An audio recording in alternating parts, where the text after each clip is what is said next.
everyone, and welcome to the Cooper Cole podcast, where we present in depth conversations with Canadian and international artists in conjunction with their exhibitions at our gallery.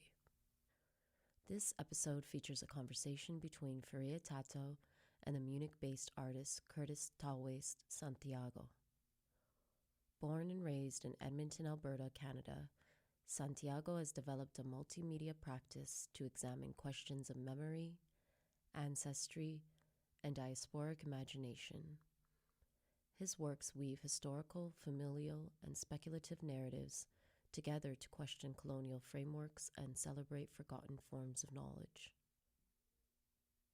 For his recent exhibition at Cooper Cole, entitled Moving Through Burning Haze, Santiago presents a series of recent works that pay respect to his parents as familial teachers of Trinidadian traditions. The artist is particularly interested in how this knowledge is transferred, becomes embodied, and lives on in the diaspora.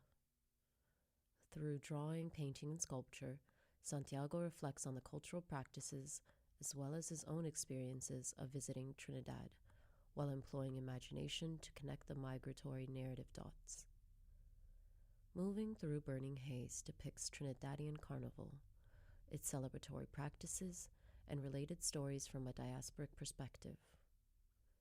Featured centrally in the works, the Jab Jab character in the Juve parade appears as someone spirited, exuberant, and potentially sinister.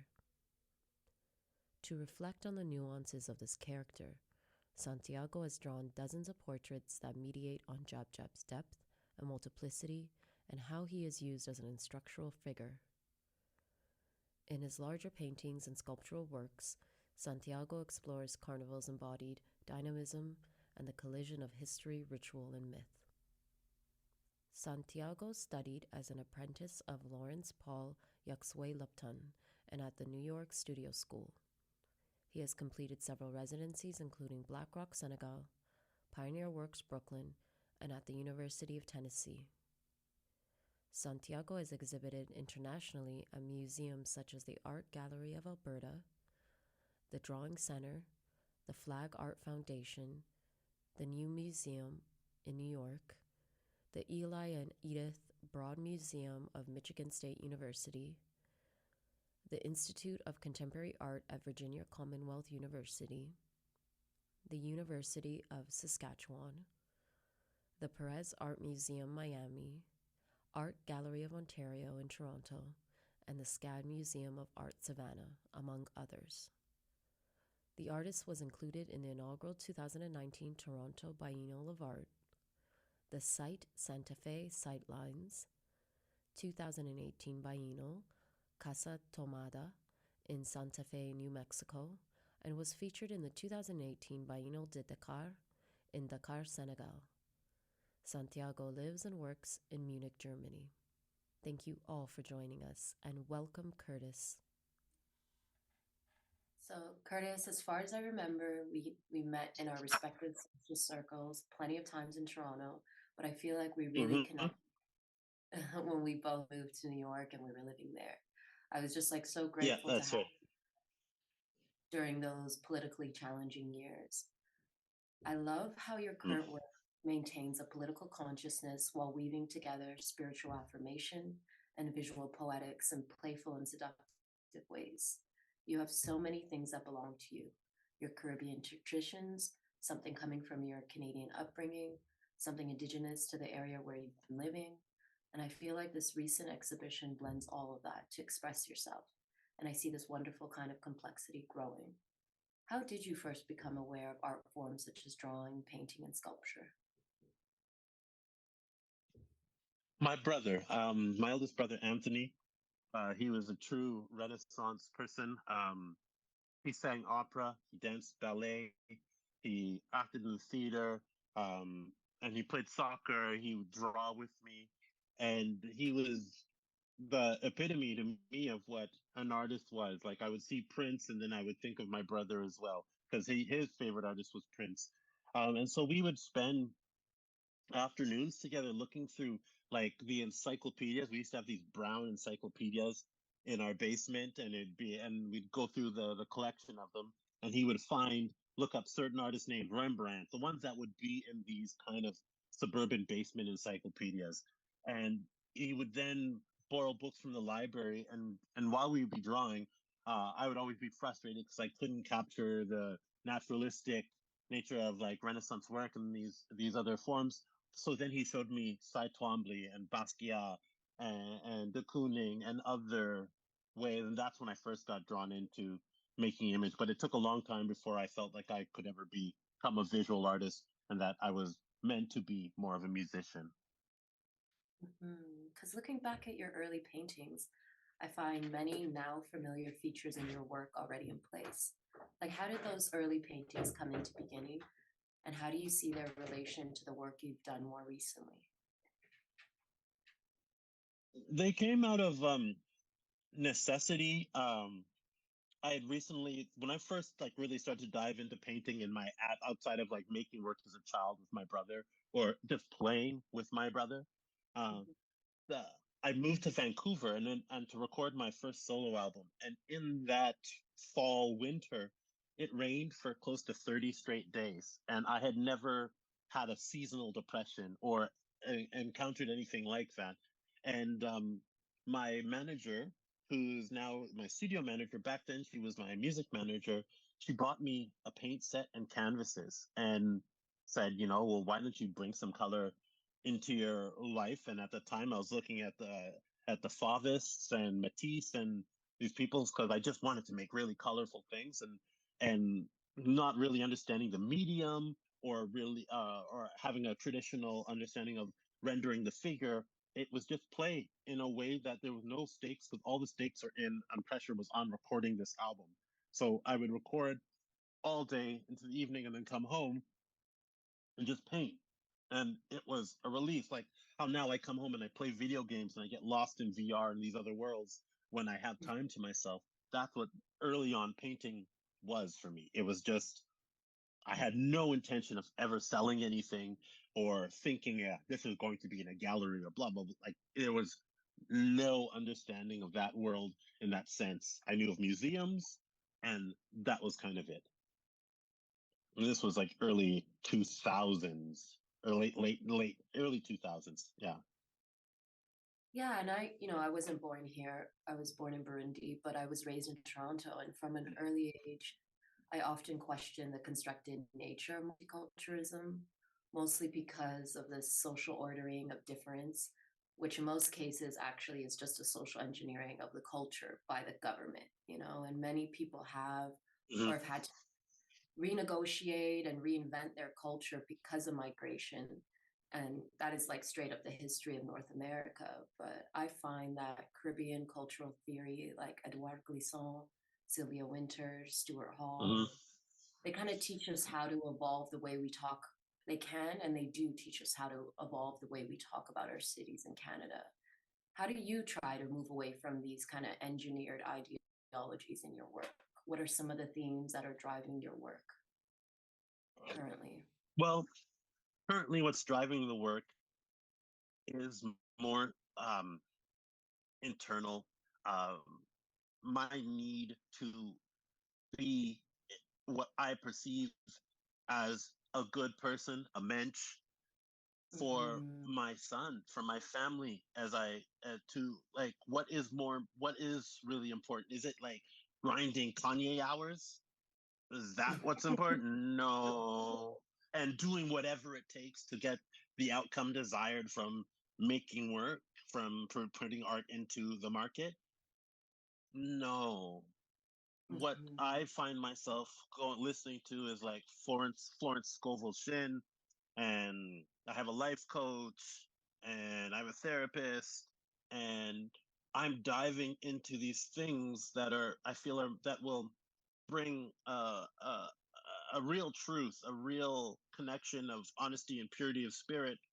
No one will ever be perfect, and that's not what I'm trying to attain. But I'm just trying to get to this place where, as present as I am with Felix, is as present as I am in front of the canvas, and and as honest as I am with him. Papa, why does your breath smell this way? Well, Papa forgot to brush his teeth last night after eating it. You know that kind of like, I just tell him what it is, and that's what I'm trying. That's what's driving the work. I want to like a Lonnie Holly kind of. I want it to just be a real expression, and not influenced by ambition and desire for success as we know it in this capitalistic system, and as the way black art has been and art from the diaspora has been commodified, like the push to not get seduced by that siren, which is Totally. real when you've at times had nothing, like literally cadmium red or I'm eating for the week. For sure. And what excites me most about your work is its ability to reflect on the fact that, we live these multiple realities, and that comes from some of Mm. your Caribbean identity. But, those conversations about the local and the global that are not seen Hmm. as threatening, challenging, but simply understood as inherent or as a given, and the Caribbean can be seen as a Yeah. space that reaches beyond its geographical or national limits, Yes. and Yeah, as absolutely. artists, yeah, and as artists, I don't think it's possible to work outside of one's history. Whether those are direct Hmm. concerns in your work is a whole nother story. Yeah. But I find that what was so interesting about this exhibit in particular is how seductive the visuals were, but also the research and the storytelling. Did traditional mask characters like Jab Jab attract you for reasons other than the fact that they were culturally specific? And what was it about the atmosphere of carnival that inspired you? Oh wow, there's so many layers that continue to reveal themselves, because for the longest time I thought, like growing up, I thought Carnival was Trinidad, Brazil, maybe Grenada, like, and maybe some of the islands, but I literally thought that Carnival, and then they would do a Trinidadian version in Toronto for Carabana, not understanding at that time that Carnival really everywhere. Germany says they have the best carnival. So and so has the best carnival, and so where do I start with the layers? For Jab Jab, as of recent, my time in Senegal and being able to witness this ritual with the Conquerant, and seeing these direct ties to Jab Jab, and the cleansing of spirit, of chasing away the evil spirits, of paying a cost for whatever behavior, and in this case, in the Conquerant, it's as serious as paying the cost with your life, because the the whoever has been who's been given the honor to play the Conquerant, and sometimes multiple men within the secret society, they've taken different kind of herbs and roots and hallucinogens, and have been all up all night listening to them, and then they run through the streets with machetes. And in the past, people have been seriously injured, and so by the time it gets to Carnival, well, the initial Carnival and the initial introduction of the Jab Jab in Trinidad was through violence, and it was through a slave revolt. And so I just started traveling through the few parts I've been in Africa, and seeing these characters that kept tying back, seeing Basquiat paint his trickster character, and then reading about that and being like, well, shit, that's a lot like the Conqueror. That's like a lot like Jab Jab. Um, then there's this whole idea of always feeling mashed, me personally, between the European colonial system that I've grown up in, and then but being recognized as a black man, and feeling mashed in between, where my parents, being colonized individuals wanting the best for the children, was like, really toe this line, ignore any sort of ideas of voodoo and traditional religion in these spaces, and then me trying to, like, well, fuck, I want to know about this, but I have to exist in this space. It's always coming back to this reckoning of simply how I feel, like how I feel torn between these worlds. And now whether I'm in America, that's a whole other bag of tricks. Uh, on like, yeah, there's just hmm, I feel like, in my own art practice, I explore a lot about movement and migration. So I'm constantly thinking about it. Are we moving because we've been hmm, displaced? Are we moving because we have to protest? And when I think about the Trinidad Carnival, I'm like, you literally have to move to play mass. hmm, And yeah, just fun. all of that ties into how you kind of feel drawn to the Jab Jab character, because it's almost like I was talking to a friend the other day, and I was like, I don't want any part of any enlightenment, wokeness, whatever, that sees itself above Hmm. the community ugliness. We all contribute to it. Yes, yes, yes, And that's yes, what I yes, feel yes, about the yes, Jab Jab yes, character in particular. Like, yes, yes, absolutely, struggling, absolutely, the absolutely. defensible, for sure.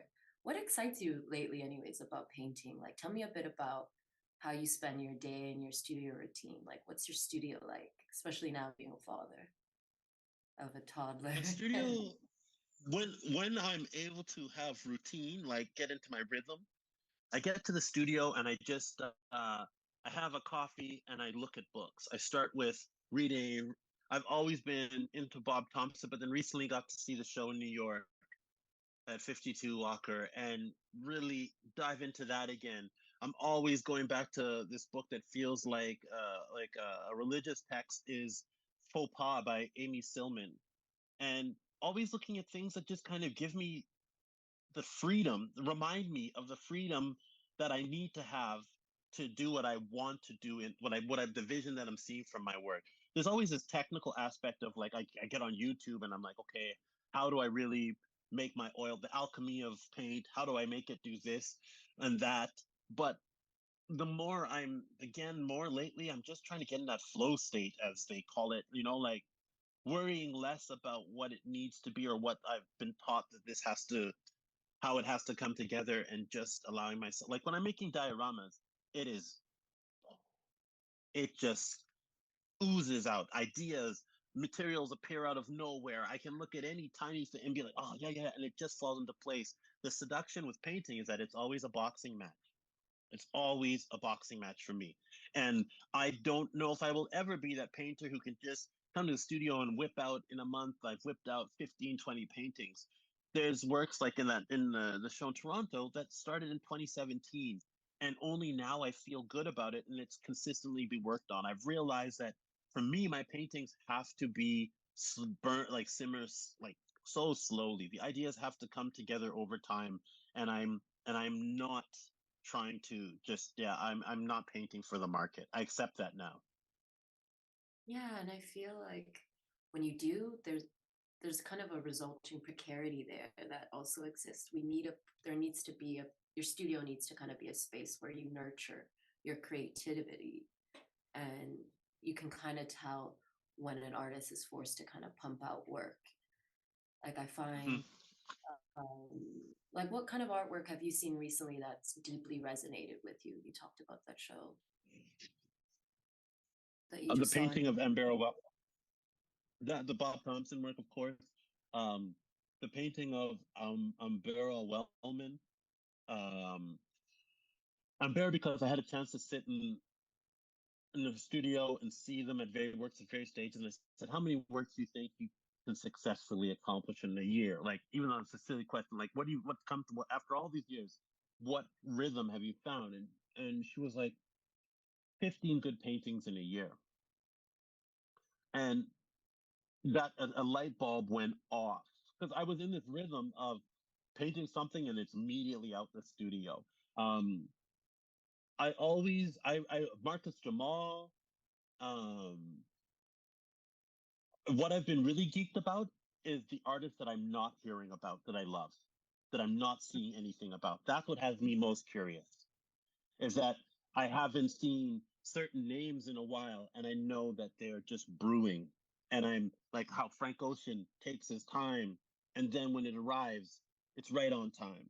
Like that's what I've been thinking about. And that allows me then to just free up space in my visual space in my mind and be like, yo, they're just cooking. They're just cooking. Do the same thing. Just cook. Like, I almost used to feel sad. Like I was like, well, why are all these older, particularly Black American artists, only getting their flowers like when they are senior mm, citizens? Wow, yeah. what a lucky person who's committed to that regardless of institutional support or accolades or wealth and fame to continue that practice. Like for me, that's so That's weird. remarkable and interesting. And there's so many people that do that, musicians and different forms of Yep. art. And that's just so beautiful. So I tend to also kind of try to pay attention to the outsider artists or the craft artists, outside of the Hmm. MFA, as I find, what does it mean to have that kind of commitment, to your art practice? How do you shape a life through that? You know, apart I from your, remember asked. Hmm. Apart no, from please what? go on. No, no, no, I was I just going to move on. remember. But I remember claiming to like saying loudly to my big brother Anthony when I'm young, I'm an artist. Oh, I'm an artist. And I will always remember him saying, him not like saying, no, you're not, or being negative anyway. He goes, are you really? And I said, well, yeah. He goes, well, what do you mean? He goes, if I threw you in the woods right now with nothing, could you make something? I said, for sure. He goes, when no one is watching and there's a time in your career when and not having any awareness of the cycles at that time, nothing's happening. Will you still be making? And I'm like, yeah, I will be. I will be, like really like trying to, and then proving that to myself that because for many years, they laughed at what I did. And they, meaning the industry, the galleries, they laughed at the dioramas. Like I remember going to a gallery with my boxes in a box and asking them to take a look and them laughing and be like, we only look at work in November and you send your email and we'll look at the slides then, that kind of shit. But then, like, yeah, like I'm so now at this point, and at this point I'm 45. I started performing professionally like at 13 until like early 30s. This is just what it is. Like I will always, I'm committed. This just what it is.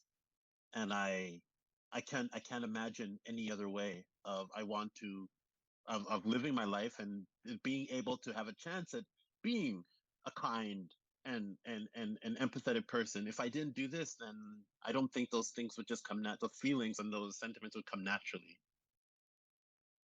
mhm.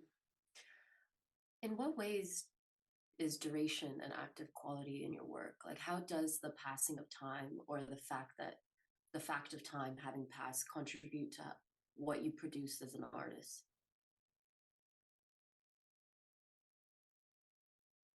I think now I look at time and this whole run, everything from my elementary school play to my third album to the most recent painting to the first paint, whether it's seen or not, is all part of this long journey, this long road. Time means time changes constantly. Like what it means to me changes constantly. I find myself mourning the the the the quick progression of my son, how he's growing so quickly. And then I get stuck in time. But then I look at a piece like as we talked about this, I just received.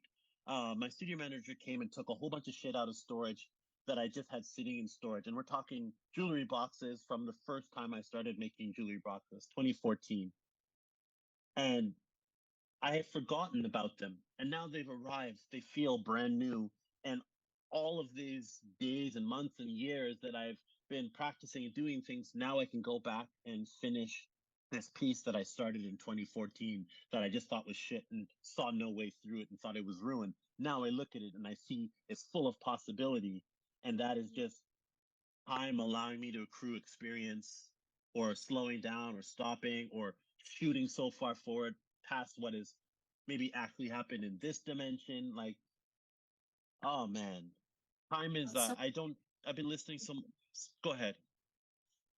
No, it's just interesting how you salvage these projects and maybe you thought were unsalvageable and you turn it into something else. It's almost like you're constantly working. That could be seen as a crisis at the time, but you're or blockage or failure, but you kind of use that all at different points in time to kind of create an accomplished work or to use it as part of your research. Or Or I find heal that just so relationships with people. really. I What? during the pandemic, some real weird shit that went down with a gallerist and I, and we'd been together for a long time, and I was convinced that that was it. That was like, you crossed the line. This is it. Mm.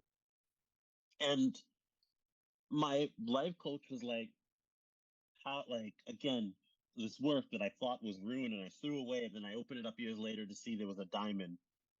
The same thing was kind of happening. I was getting ready to just throw this person in this relationship away and be like, this doesn't serve me. This isn't. And my life coach was like, what about perspective? What if you forgave them, forgave yourself, apologize to them in your mind? Do this. I'm sorry. Please forgive me. I thank you. I love you. And shift perspective. And I was like, no, it's not. They said, da, da, da, da. She said, tell them you're sorry. Tell your mind, in your mind, keep apologizing, telling them you're sorry. I'm like, but this. And then finally started doing it.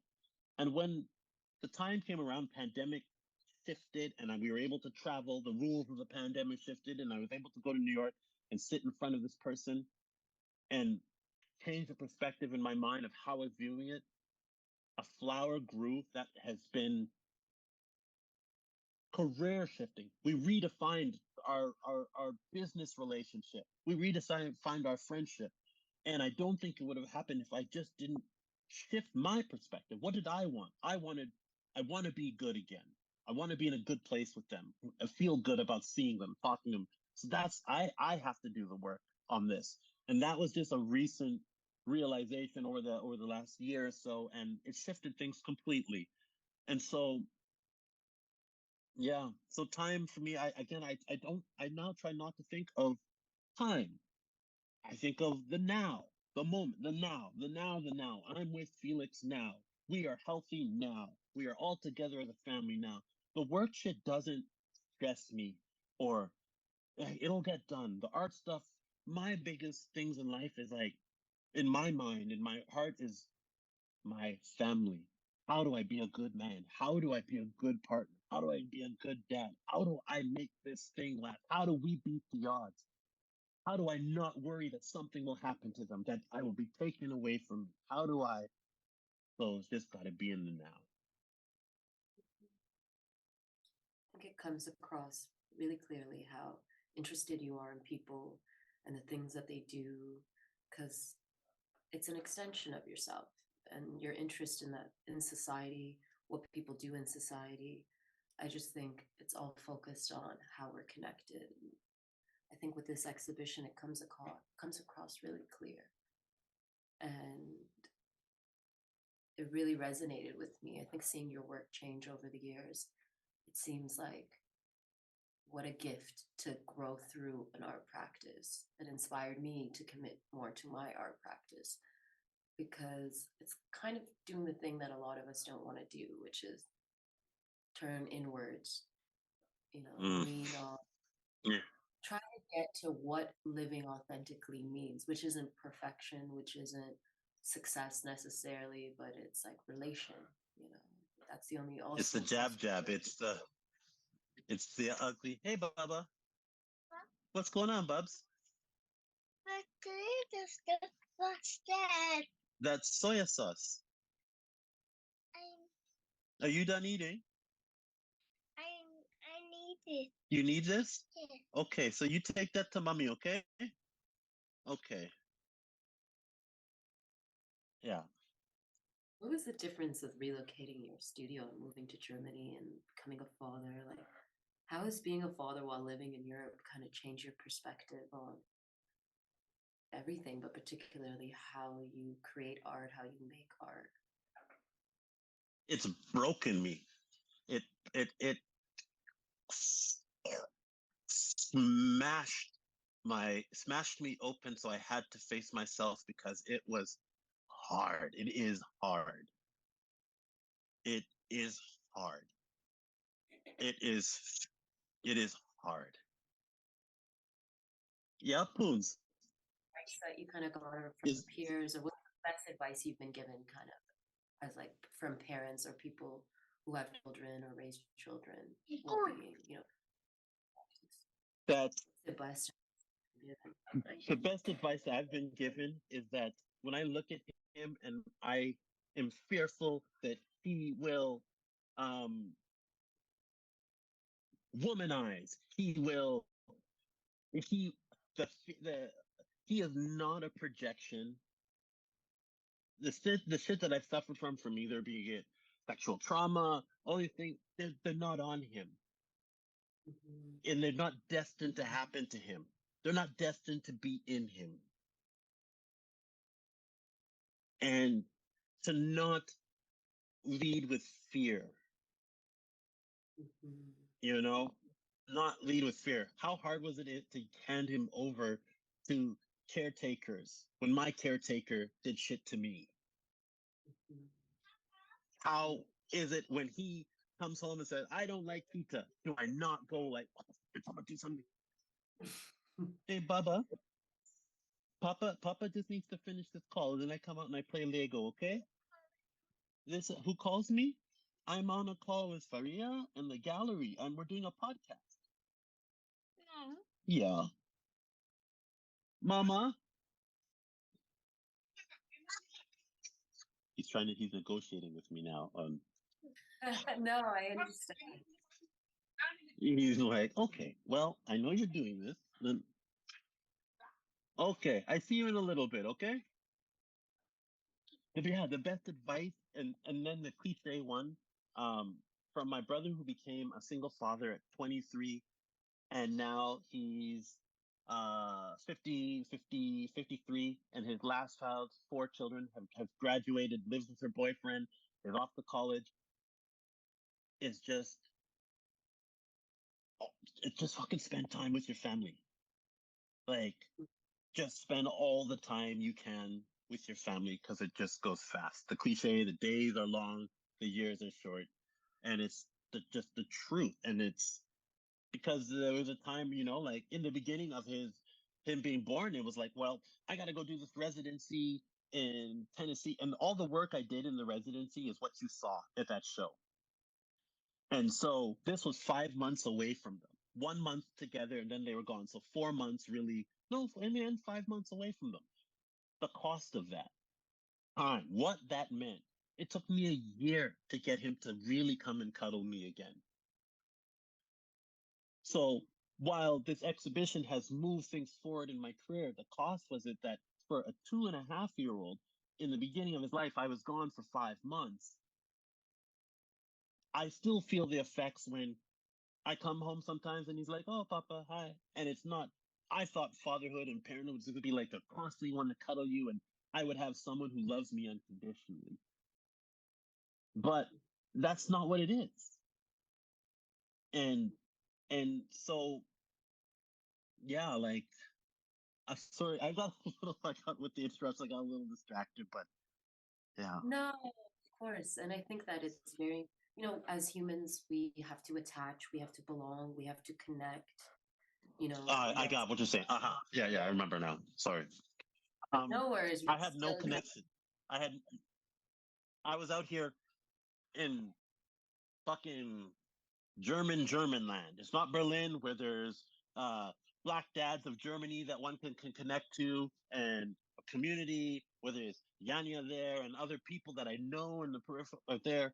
I was in Munich. It was a pandemic with a language that's not easy, with people that are not like accommodating like other places I've been. So it has been such a bash to my everything, my psyche, or it broke me. And I'm thankful because I'm still in the process of rebuilding, and I'm just rebuilding and rebuilding, and what it learned, and yeah, rebuild, yeah. Well, it's hard as hell. I think I can understand what my parents felt. Yeah, There's a bit of a delay, so sorry I overtalked you. Yeah, sorry. No, I think that there's just, in this society, it's very difficult because we can be very ostracized.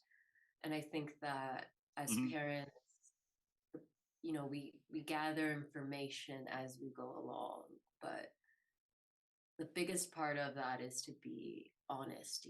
I feel like with work, you're teaching Felix how to live your truth in the present and how valuable that is, and um, how that actually is a very good quality to have in life, and how it can vary, and it doesn't mean that going through, being displaced or feeling out of place is something you'll always feel. It's just a No, part yeah, of the journey.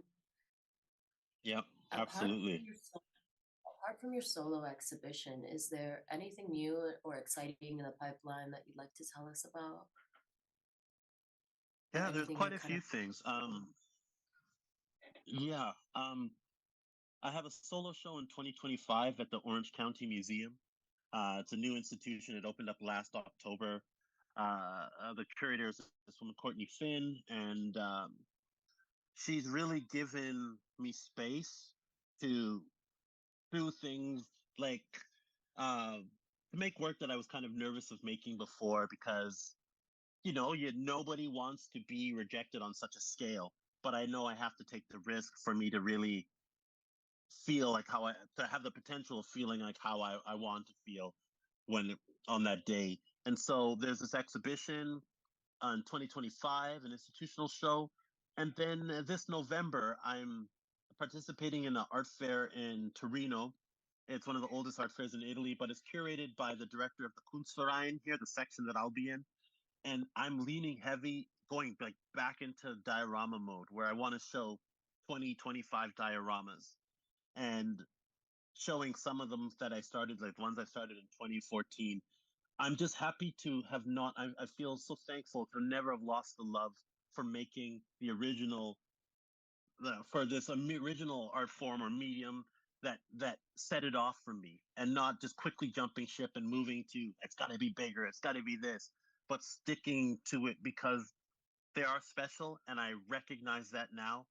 And I can already see today. I was looking at a pile of 15 of them, just in like this uneven kind of jumble of rocks.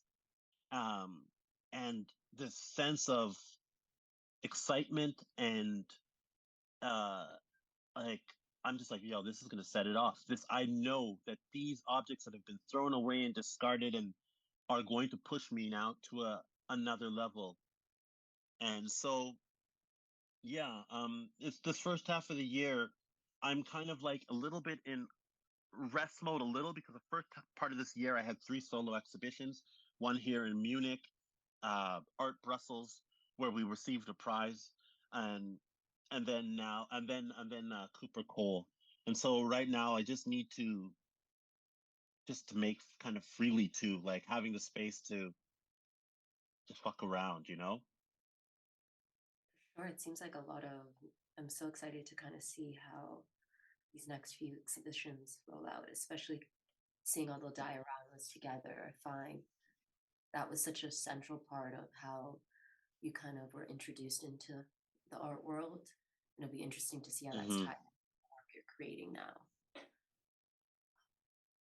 I think that's all I have. Yeah, it's But I'm the so grateful for your for speaking to me. This is my first time doing a podcast interview or interviewing somebody without seeing them or being in the same room. So I really appreciate it, Curtis.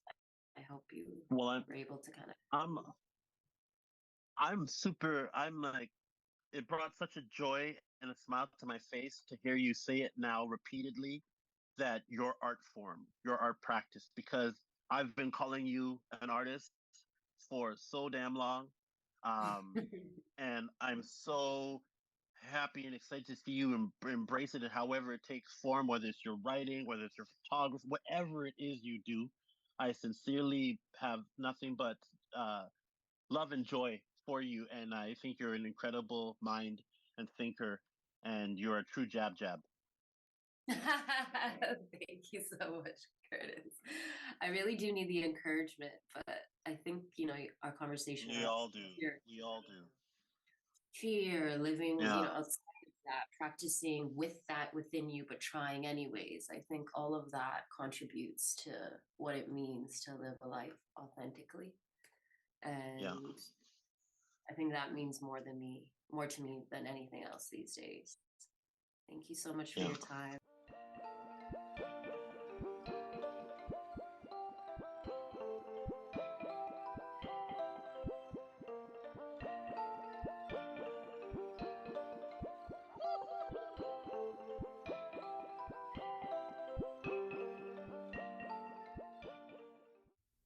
You've been listening to Cooper Cole Podcast, available on SoundCloud, Spotify, and Apple Podcasts. Cooper Cole is a contemporary art gallery in Toronto, Canada, established in 2012, representing emerging and mid-career Canadian and international artists. This episode is written and hosted by Farhia Tato, with thanks to the gallery team. The soundtrack was composed by the Toronto-based artist Timothy Yannick Hunter. For more information, visit coopercolegallery.com or email us at info@coopercolegallery.com. You can also find us on Instagram at the handle @CooperCole.